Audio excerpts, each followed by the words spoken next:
ఏపీలో 3 బడ్జెట్లో ప్రజలకు చంద్రబాబు చేసిన మేలేంటి అని ప్రశ్నించారు వైఎస్ఆర్సీపీ అధినేత వైఎస్ జగన్.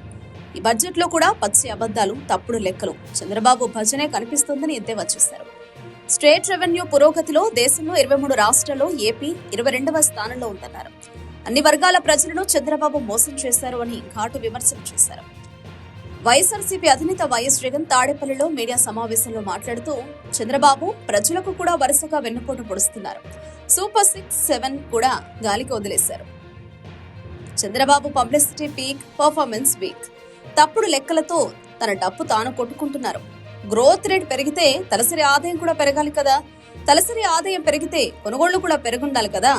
కొనుగోలు శక్తి పెరిగితే ప్రభుత్వ ఆదాయం కూడా పెరగాలి కదా. 2024-25లో 1,19,927 కోట్లు ఆదాయం వస్తుందన్నారు. కానీ వచ్చిన ఆదాయం 94,937 కోట్లు మాత్రమే. 10 నెలల కాలంలో రాష్ట్రం ఆదాయం 75,964 కోట్లు. పెరుగుదల కేవలం 4.25% మాత్రమే. చంద్రబాబు చెప్పేవన్నీ గారడి లెక్కలే. అన్ని వర్గాల ప్రజలను చంద్రబాబు మోసం చేశారు. ఈ బడ్జెట్లో కూడా పచ్చి అబద్ధాలు, తప్పుడు లెక్కలు, చంద్రబాబు భజనే కనిపిస్తోంది. చంద్రబాబు 3 బడ్జెట్లో ప్రజలకు చేసిందేమిటి? 2026-27కు 1,37,320 కోట్లు ఆదాయం వస్తుందంటున్నారు. ఇప్పటికన్నా 45% అధికంగా చూపిస్తున్నారు. ఇది సాధ్యమా? స్టేట్ రెవెన్యూ పురోగతిలో ఏపీ 22వ స్థానంలో ఉంది.